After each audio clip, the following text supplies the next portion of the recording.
Hello friends, welcome to जंगल जी के class. आज हम लोग इस वीडियो में सीटेट शिक्षक पात्रता परीक्षा के प्रीवियस ईयर के क्वेश्चन पेपर को हल करेंगे।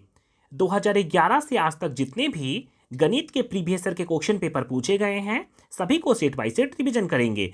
दोस्तों, अगर आप लोग गणित के प्रीवियस ईयर के जितने भी प्रश्न हैं सभी को अच्छे से समझ कर अगर हल कर लिया तो मेरा विश्वास मानिए आप लोग सीटेट में गणित के प्रश्नों को बहुत ही आसानी से हल कर सकते हैं। तो आइए दोस्तों, आज हम लोग देखते हैं सेट 31 जो कि 21 जनवरी 2024 को पूछे गए थे।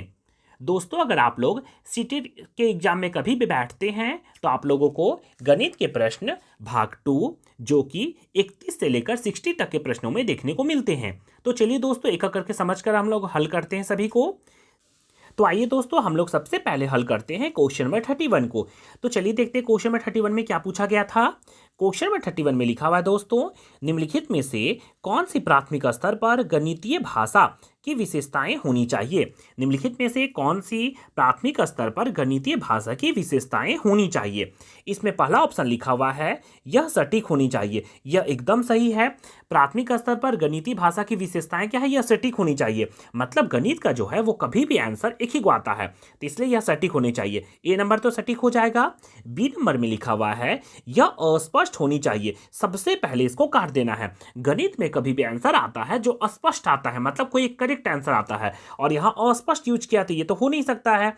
ऑप्शन नंबर ए हो सकता है। और चलिए और ऑप्शन को देखते हैं। ऑप्शन नंबर 3 में लिखा हुआ है बच्चे की दैनिक जीवन में उपयोग की जाने वाली भाषा के माध्यम से इसे प्रबलित किया जाना चाहिए। बच्चों के दैनिक जीवन कभी भी दोस्तों दिया रहेगा तो सबसे पहले इसको टिक कर देना है। दैनिक जीवन के उपयोग की जाने वाली भाषा के माध्यम से इसे प्रबलित किया जाना चाहिए, एकदम सही है। चौथा ऑप्शन में लिखा हुआ है यह अत्यधिक प्रावधिक होनी चाहिए क्योंकि इसमें विद्यार्थियों की गणित में सही संप्रेषण करने में सहायता होती है। ये तो ऑप्शन करेक्ट नहीं है। इसका मतलब हम लोगों का सही आंसर हो जाएगा ऑप्शन नंबर 3, ए और सी। ए में बोला था यह सटीक होनी चाहिए और सी में लिखा हुआ है यह दैनिक जीवन के उपयोग। दैनिक जीवन पॉजिटिव शब्द है। कहीं भी दोस्तों आप लोग दैनिक जीवन देखिएगा तो सबसे पहले उसको टिक कर देना है, इसलिए इसका सही आंसर हो जाएगा ऑप्शन नंबर 3। इसे ध्यान में रखना है। चलिए बच्चों, अब नेक्स्ट क्वेश्चन आते हैं क्वेश्चन नंबर 32 में। क्वेश्चन नंबर 32 में पूछा है दोस्तों, कक्षा 3 के एक विद्यार्थी ने 26 गुना 5 को इस प्रकार हल किया।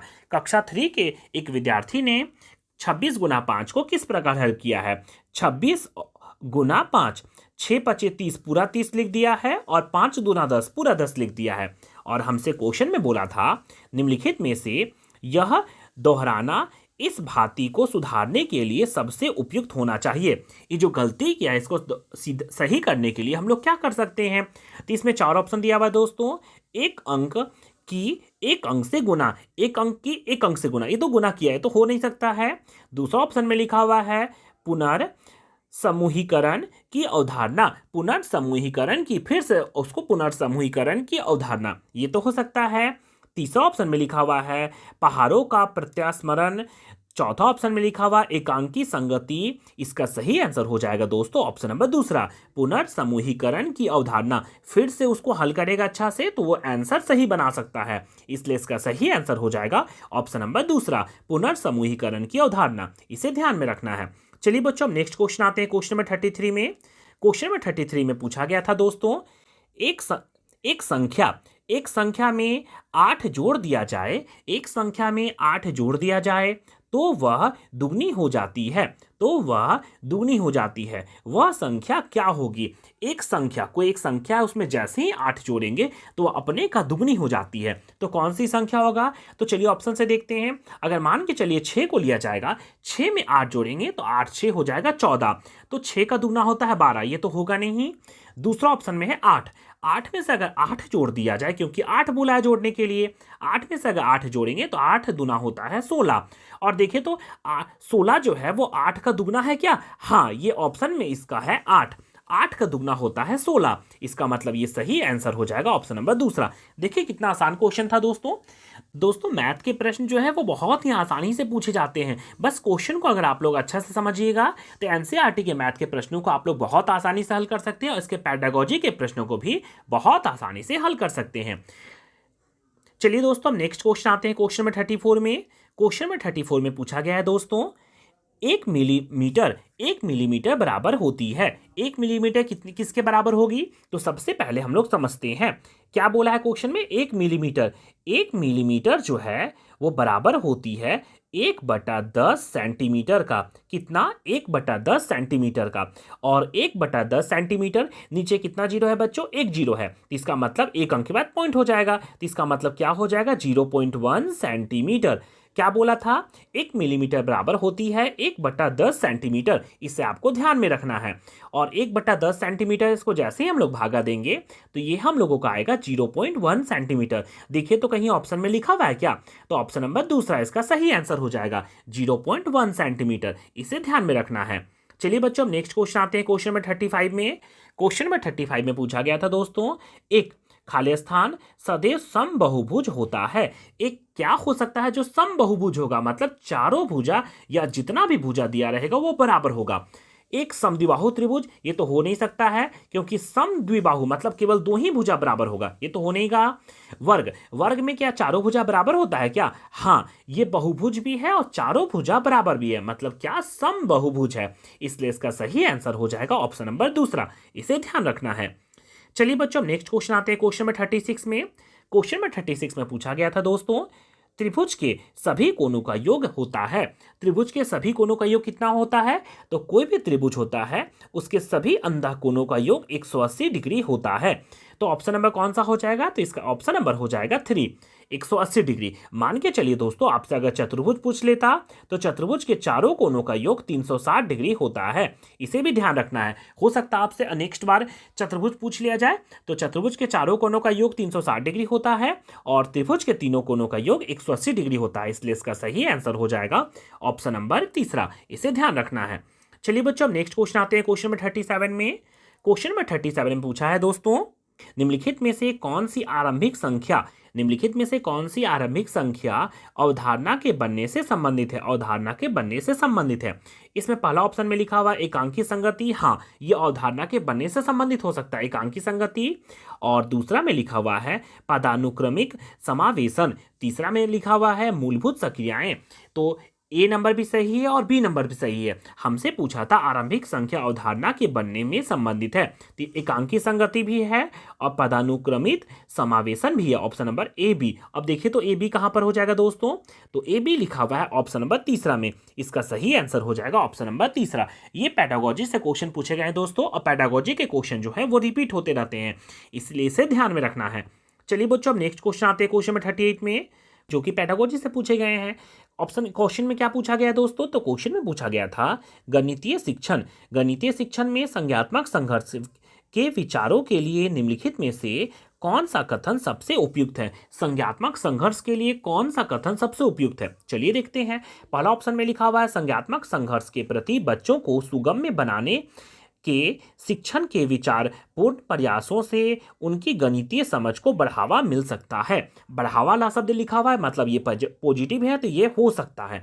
नेक्स्ट ऑप्शन में लिखा हुआ है दोस्तों, यह बच्चों में गणितीय समझ को बढ़ावा देने के लिए प्रभावी नहीं है। नेगेटिव, तो सबसे पहले इसको काट देना है।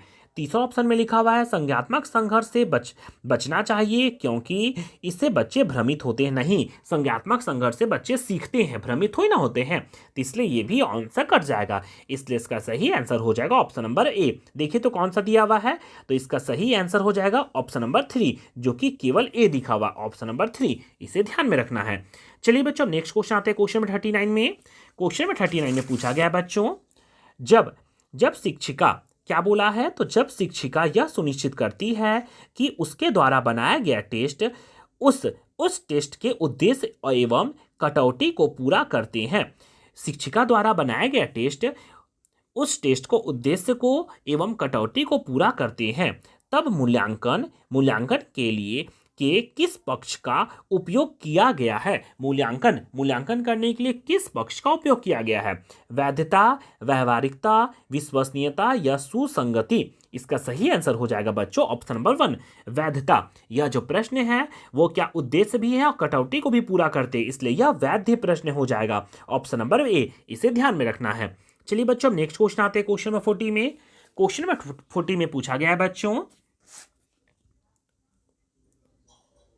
25454 मतलब 25,454। 25,454 प्राप्त करने के लिए 9909, 9099 और 9009 के योग में से क्या घटाना चाहिए। मतलब तीनों को जोड़ने पर क्या घटाएंगे हम लोग, तो हम लोगों को प्राप्त हो जाएगा 25,454। तो चलिए देखते हैं कैसे बनाएंगे। हम लोग को बोल रहा है तीनों को जोड़ना है और जोड़ के क्या घटा देंगे, जो 52454 आना चाहिए तीनों को जोड़ने के बाद। तो चलिए सबसे पहले हम लोग तीनों को जोड़ते हैं। कितना जोड़ना है, तो 9909 है, फिर जोड़ना है 9099, फिर जोड़ना है 9009। जब तीनों को जोड़ेंगे तो 9 तिया 27 के साथ हाथ में रहा 2, 9 और 2 11 का 1 हाथ में रहा 1, 9 और 1 10 का 0 हाथ में रहा 1, 9 तिया 27 और 1 हो जाएगा 28। कितना आया, तो ये आया 28017। और हमसे पूछा है इसमें से इन तीनों में से हमको इतना प्राप्त करना है, मतलब 25454 प्राप्त करना है। तो इसमें से क्या घटाना होगा, इसमें से हम क्या घटाएंगे, तो हम क्या करेंगे दोस्तों, 28017 है उसमें से हम घटा देंगे 25। क्या, तो 28017 है उसमें से हम लोग 25454 को घटा देंगे। तो चलिए देखते कितना आता है। तो हम लोगों का आया 7 में से 4 घटाएंगे तो 3, एक हासिल लेंगे 11 में से 5 गया तो 6, एक हासिल ले चुके थे यहाँ बचा 9, 9 में से 4 गया तो 5, और हासिल दे चुका है तो 8 बन जाएगा 7, 7 में से 5 गया तो 2, 2563। इसका सही आंसर हो जाएगा ऑप्शन नंबर 4, 2563। इसे ध्यान रखना है। बहुत ही आसान क्वेश्चन था दोस्तों, इसको अच्छा से समझ कर बनाइएगा तो आप लोग आसानी से हल कर सकते हैं। चलिए बच्चों नेक्स्ट क्वेश्चन आते हैं क्वेश्चन नंबर 41 में। क्वेश्चन नंबर 41 में पूछा गया है बच्चों, निम्नलिखित कथन में से कौन सा कथन सही है। निम्नलिखित में से कौन सा कथन सही है। एक एक अभाज्य संख्या है, सबसे पहले गलत। एक जो है वो अभाज्य संख्या नहीं है, क्योंकि अभाज्य संख्या 2 से स्टार्ट होता है। 2 3 5 ये सब जितना भी ये सब अभाज्य संख्या है। फिर पूछा है एक एक भाज्य संख्या, नहीं, एक जो है वो भाज्य संख्या नहीं है, क्योंकि भाज्य संख्या जो है वो किसी ना किसी पहाड़ा से कटना चाहिए। जैसे कि 4 6 8 ये सब जो है वो भाज्य संख्या है, एक तो होगा नहीं इसलिए कट जाएगा। एक दोनों है, दोनों कैसे होगा, ना तो भाज्य है ना अभाज्य, ये भी कट जाएगा। चौथा ऑप्शन में लिखा हुआ है एक ना तो अभाज्य संख्या है और ना ही भाज्य संख्या है, ये इसका हो जाएगा करेक्ट आंसर ऑप्शन नंबर 1। इसे ध्यान में रखना है। चलिए बच्चों नेक्स्ट क्वेश्चन आते हैं क्वेश्चन नंबर 42 में। क्वेश्चन नंबर 42 में पूछा गया है दोस्तों, नीचे नीचे दिए गए संख्या पैटर्न को देखिए। नीचे दिए गए संख्या पैटर्न को देखिए, ये मैथ से क्वेश्चन है और बहुत ही आसान है। 1 आया, 8 आया, 27 आया, 64 आया, 125 आया, तो आगे कितना जाएगा, तो देखने से आपको पता चल गया होगा। 1 का जब क्यूब करेंगे तो 1, 2 का क्यूब करेंगे तो 2 दूना 4, 4 दूना 8, 3 का क्यूब किया जाएगा तो 3 तिया 9, 9 तिया 27, 4 का क्यूब करेंगे दोस्तों तो 4 चौके 16, 16 चौके 64, 5 का क्यूब करेंगे तो आएगा 125, तो 6 का क्यूब करेंगे दोस्तों तो आ जाएगा 6 छक 36, 36 छक 216, 216 यहाँ भी, 216 यहाँ भी, और फिर 6 के बाद 7 का करेंगे तो 37 37 49, 49 को 7 से गुना करेंगे तो 343। देखिए तो 216 और 343 कितना है, तो ऑप्शन नंबर 4 जो कि क्यूब है, 6 का क्यूब है और 7 का क्यूब है, तो इसको आप लोग आराम से टिक कर सकते हैं। ऑप्शन नंबर 4 इसका करेक्ट आंसर हो जाएगा, इसे ध्यान में रखना है। चलिए बच्चों अब नेक्स्ट क्वेश्चन आते हैं क्वेश्चन नंबर 43 में। क्वेश्चन नंबर 43 में पूछा गया था दोस्तों, निम्नलिखित में से कौन सा कथन गणितीय अधिगम को प्रोत्साहित करने के लिए सबसे कम उपयुक्त है। सबसे कम उपयुक्त बोला है, तो चलिए देखते हैं।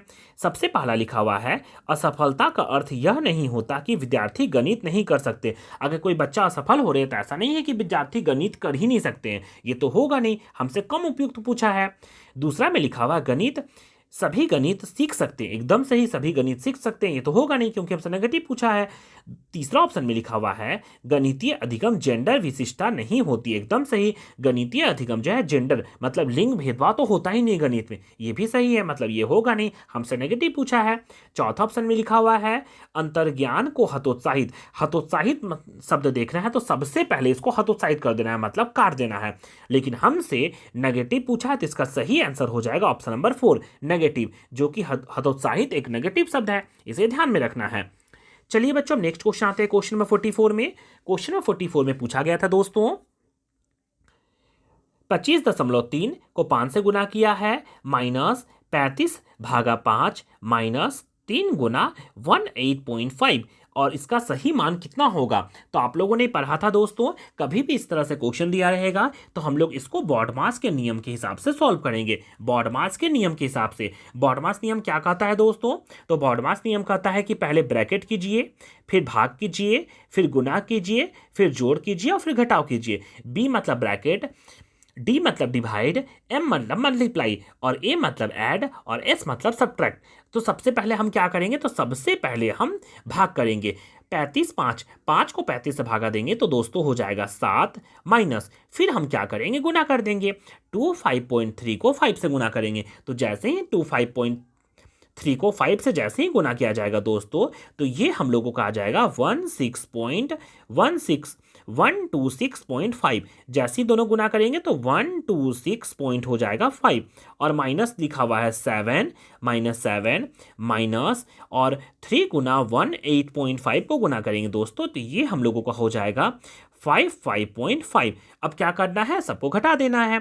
26.5 में से 7 जैसे ही घटाएंगे दोस्तों, तो हम लोगों का कितना आ जाएगा, 26.5 में से 7 घटाएंगे तो ये हम लोगों का हो जाएगा 119.5। उसमें से घटाना है 55.5, घटा दीजिए तो कितना आ जाएगा घटाने पर दोस्तों, तो इसको जैसे ही घटाएंगे तो हो जाएगा 64.0। देखिए तो ऑप्शन में है क्या, ऑप्शन नंबर दूसरा इसका सही आंसर हो जाएगा 64.0। दोस्तों एनसीईआरटी के क्वेश्चन के मैथ वाले जो हैं वो बहुत ही आसान आते हैं, बस आप लोग ध्यान से सॉल्व कीजिएगा तो बहुत ही जल्दी इसको सॉल्व कर सकते हैं। चलिए दोस्तों नेक्स्ट क्वेश्चन आते हैं क्वेश्चन नंबर 45 में। क्वेश्चन नंबर 45 में पूछा गया है दोस्तों, राष्ट्रीय शिक्षा नीति 2020 के अनुसार शिक्षार्थियों का आकलन कैसा होगा। आकलन में शामिल करता है, क्या शामिल करता है, संज्ञात्मक एवं भौतिक आयाम, संज्ञात्मक भावात्मक और मनोज्ञात्मक आयाम, संज्ञात्मक सामाजिक और आध्यात्मिक आयाम, भौतिक और मनोवैज्ञानिक आयाम। इसका सही आंसर हो जाएगा बच्चों ऑप्शन नंबर दूसरा, संज्ञात्मक भावनात्मक और मनोज्ञात्मक आयाम, ऑप्शन नंबर दूसरा, इसे ध्यान रखना है। ये दोस्तों पेडागोजी के क्वेश्चन हैं। चलिए दोस्तों नेक्स्ट क्वेश्चन आते हैं क्वेश्चन नंबर 46 में।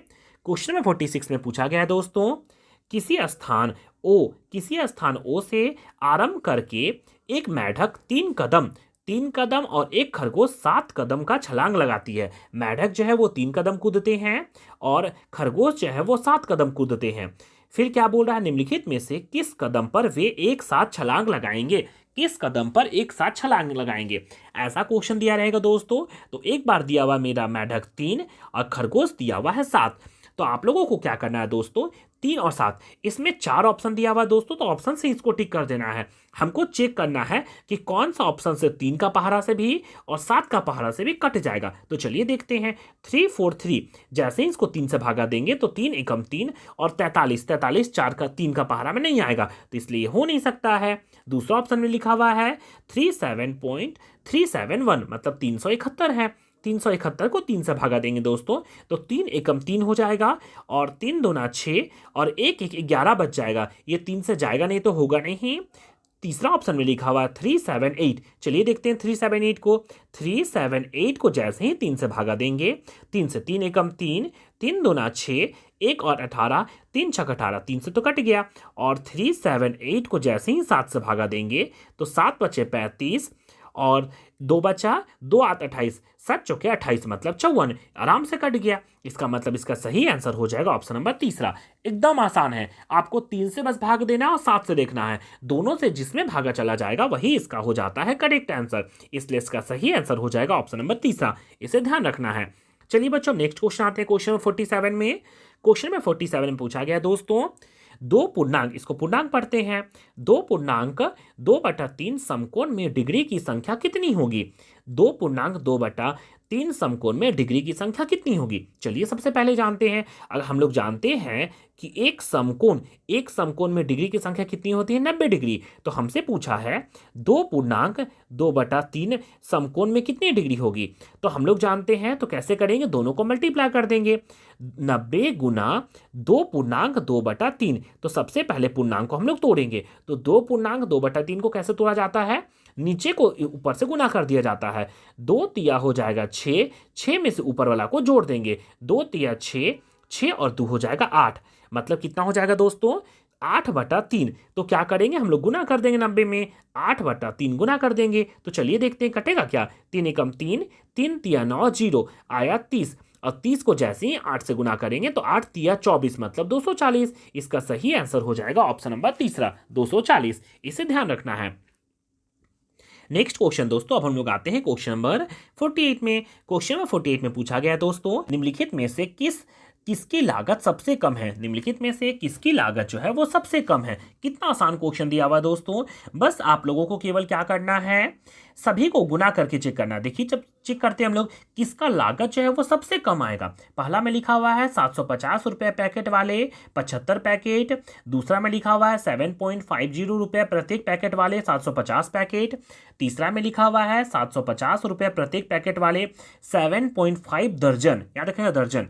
फिर चौथा ऑप्शन में लिखा हुआ है 7.5 रुपया प्रत्येक वस्तु वाली 75 दर्जन वस्तुएं। सिंपल सा दोस्तों, ऐसा क्वेश्चन अगर दिया रहेगा तो सबसे पहले आपको क्या करना है, सभी को गुना करके चेक कर लेना है, और जिसका आंसर सबसे कम आएगा वही इसका हो जाएगा करेक्ट आंसर।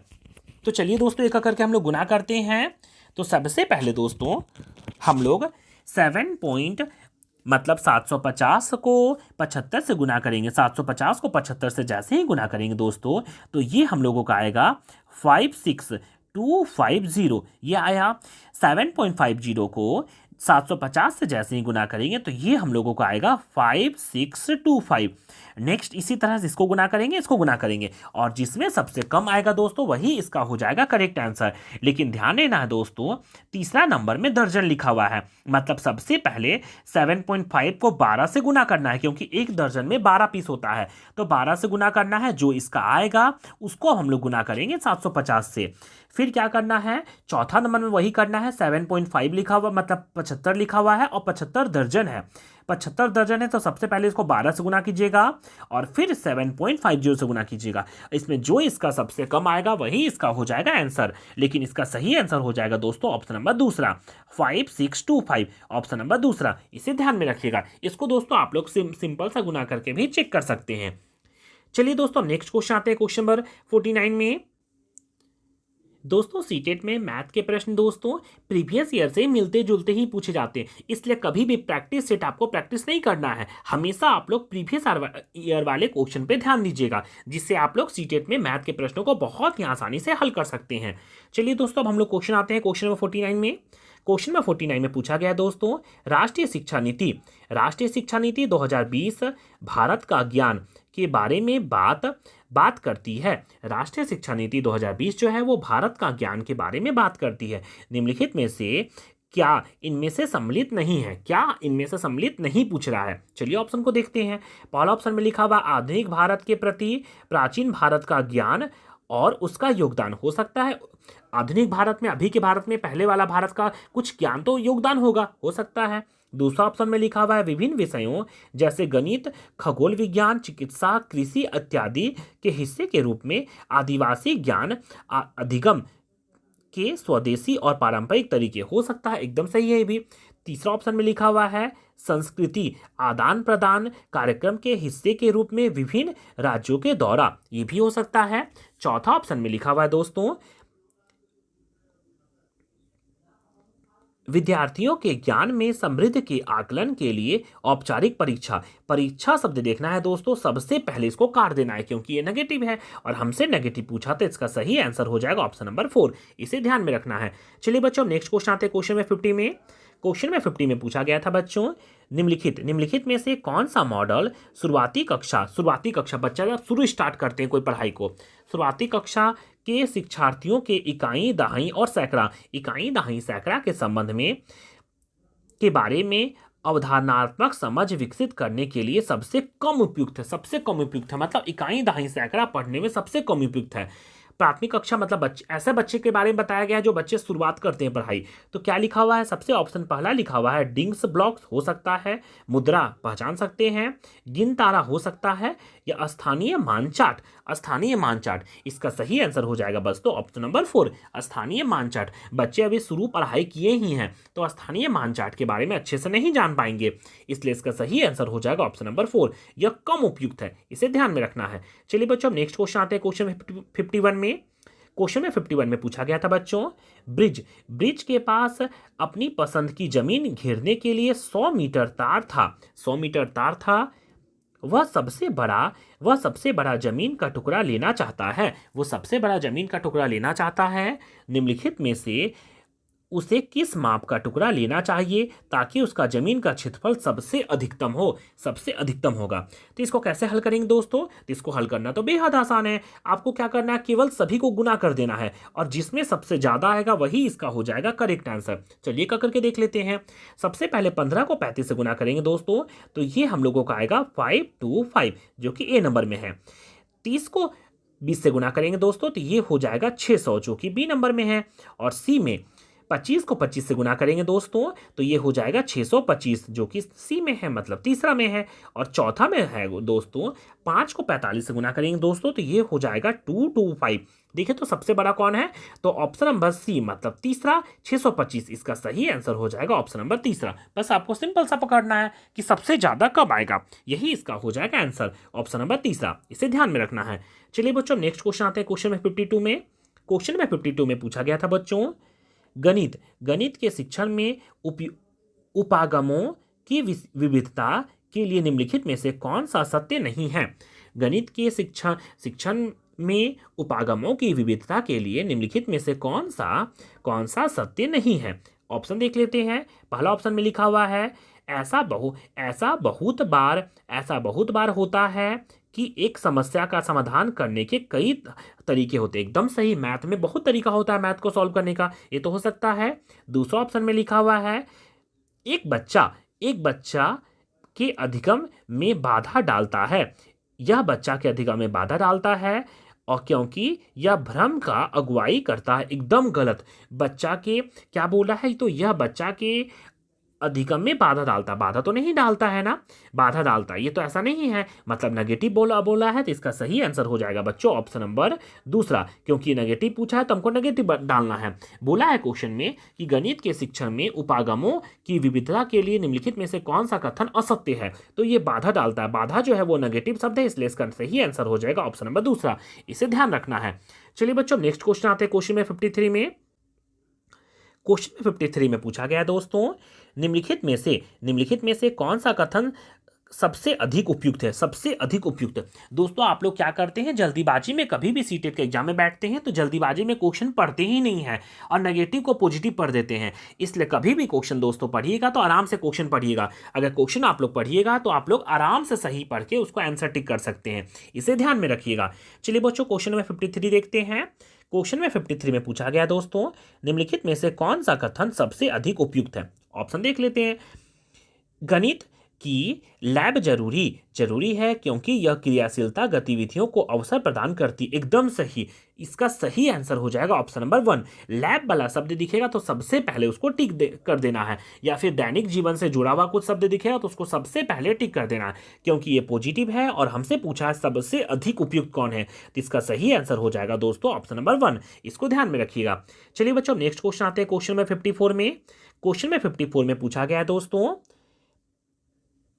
7 पूर्णांक, इसको पूर्णांक पढ़ा जाता है, 7 पूर्णांक 1/2 किलोग्राम नमक से 1/12 किलोग्राम नमक के कितने पैकेट बनाए जा सकते हैं। कितना आसान है। बोला है नमक कितना है, तो नमक है 7 पूर्णांक 1/2। इसको जैसे ही पूर्णांक में तोड़ेंगे बच्चों तो ये हो जाएगा 7 दूना 14, ऊपर 1 जोड़ देंगे तो हो जाएगा 15/2। इतना नमक है और हमको 1/12 किलोग्राम पैकेट वाला नमक बनाना है, तो उसको सिंपल सा बस भाग दे देना है। भाग मतलब नीचे लिख देना है, इसको भाग देना है दोस्तों 1/12 से, और इसको हम लोग जैसे ही सजाएंगे दोस्तों तो ये हो जाएगा 15/2 गुना 15/2 गुना एक सटा हुआ नीचे तो नीचे ही रह जाएगा, ये पलट के चला जाएगा ऊपर 12। अब क्या करेंगे, काट देंगे, 2 एकम 2, 2 छक 12, मतलब 15 छक हो जाएगा 90। तो इसका सही आंसर हो जाएगा दोस्तों ऑप्शन नंबर 4। सिंपल सा हमसे पूछा था क्वेश्चन कि 7 पूर्णांक 1/2 किलोग्राम नमक है और 1/12 किलोग्राम नमक का पैकेट कितना पैकेट बना सकते हैं, बस भागा दे देना है एक दूसरे को,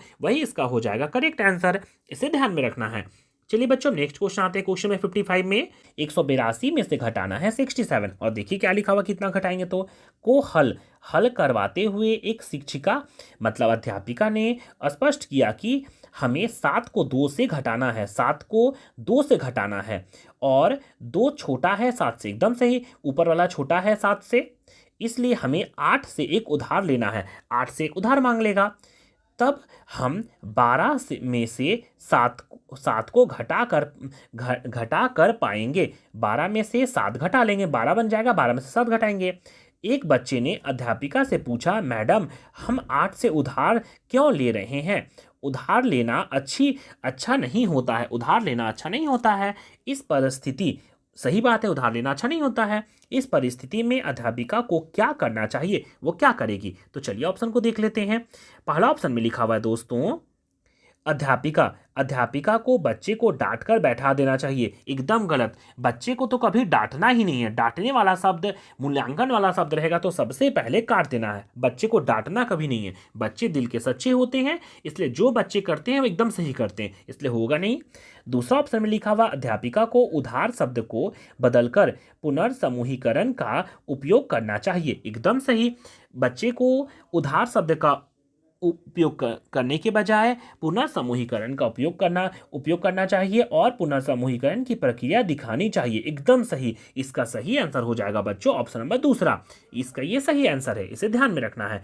चलिए बच्चों नेक्स्ट क्वेश्चन आते हैं हम लोग। नेक्स्ट क्वेश्चन बच्चों, क्वेश्चन में 56।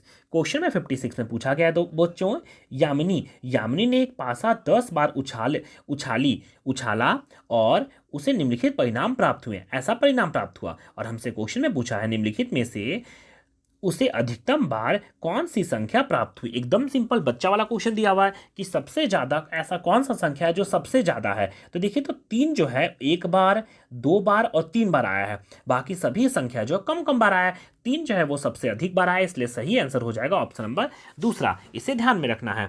चलिए बच्चों अब नेक्स्ट क्वेश्चन आते हैं। क्वेश्चन में 57 में पूछा गया है दोस्तों, निम्नलिखित में से कौन सा स्कूली गणित में इबारती सवालों के लिए सही है। निम्नलिखित में से कौन सा स्कूली गणिती में इबारती सवालों के लिए सही है। इसमें ऑप्शन चलिए देखते हैं। बहुत सारा क्वेश्चन ऑप्शन से ही आप लोग पकड़ सकते हैं। पहला ऑप्शन में लिखा हुआ है, इबारती सवाल उन अभ्यासों को संदर्भित करता है जहां बच्चे परिस्थिति को एक ऐसा औपचारिक रूप देते हैं जिसमें गणितीय तकनीकी को लागू किया जा सकता है। एकदम सही, गणितीय तकनीकी को लागू किया जा सकता है, यही इसका हो जाएगा सही आंसर। चलिए और ऑप्शन को देख लेते हैं। दूसरा ऑप्शन में लिखा हुआ है, इबारती सवाल गणितीय निर्देशन के उदाहरण नहीं है। ये गलत, उदाहरण है, ऐसा तो नहीं उदाहरण नहीं, ये तो होगा नहीं। तीसरा ऑप्शन में लिखा हुआ इबारती सवाल केवल शब्द तो पहले काट देना, केवल वाला शब्द नेगेटिव है, इसलिए उसको ध्यान ही नहीं रखना है। चौथा ऑप्शन लिखा हुआ इबारती सवाल गणित के कार्यविधियों ज्ञान पर अधिक केंद्रित है। ऐसा तो नहीं है कि ज्ञान पर अधिक केंद्रित है, इसलिए कट जाएगा। तो इसका सही आंसर हो जाएगा दोस्तों ऑप्शन नंबर 1। इसे ध्यान रखना है, ये पेडागोजी के क्वेश्चन है। नेक्स्ट क्वेश्चन दोस्तों, अब हम लोग आते हैं क्वेश्चन में 58 में। क्वेश्चन में 58 में पूछा गया है दोस्तों, पार्सल भेजने की दरें निम्नलिखित दी गई है। मैथ का क्वेश्चन है, पार्सल भेजने की दर निम्नलिखित दी गई है। क्या दिया हुआ चलिए देखते हैं। पहला लिखा हुआ है, पार्सल का भार 50 ग्राम या उससे कम। अगर 50 ग्राम या उससे कम होगा तो हम 15 रुपये लेंगे। 50 ग्राम या उससे अगर कम होगा तो हम 15 रुपये लेंगे।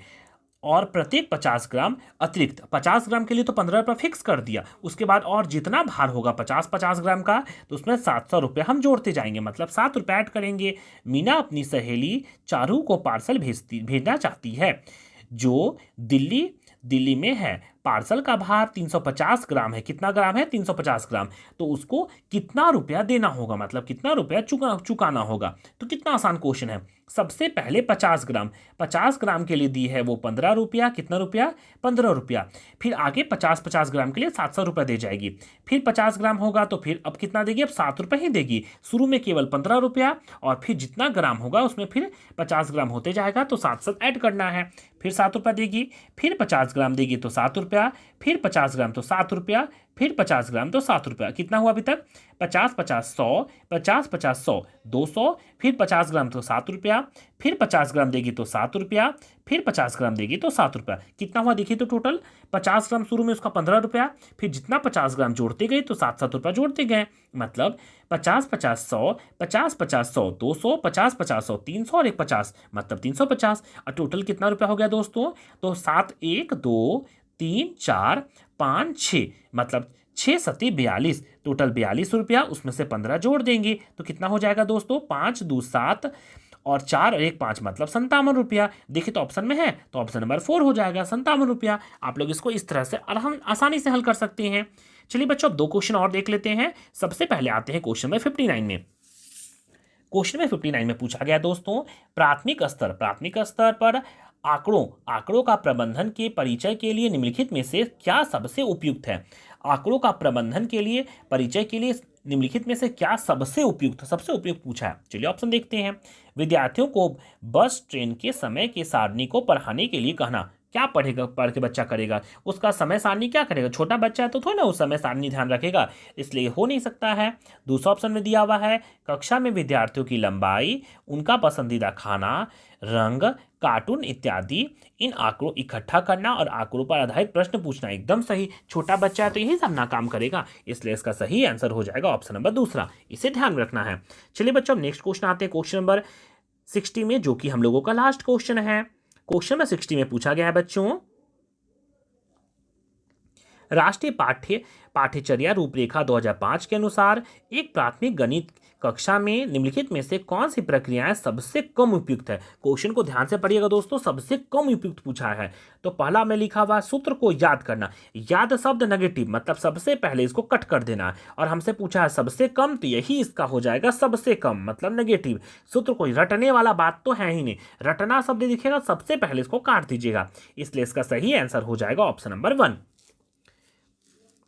इस तरह से दोस्तों आज हम लोगों ने टोटल 30 क्वेश्चन कंप्लीट कर लिए, जो कि 31 से लेकर 60 तक पूछे गए थे। इसमें 15 क्वेश्चन पेडागोजी के पूछे जाते हैं दोस्तों, और 15 क्वेश्चन एनसीईआरटी से पूछे जाते हैं, इसको ध्यान में रखना है। इसी तरह दोस्तों मैथ से रिलेटेड और भी सेट पाने के लिए मेरे चैनल को लाइक शेयर और सब्सक्राइब करके जरूर रखें, ताकि आप लोगों को इसका नोटिफिकेशन मिल सके। धन्यवाद।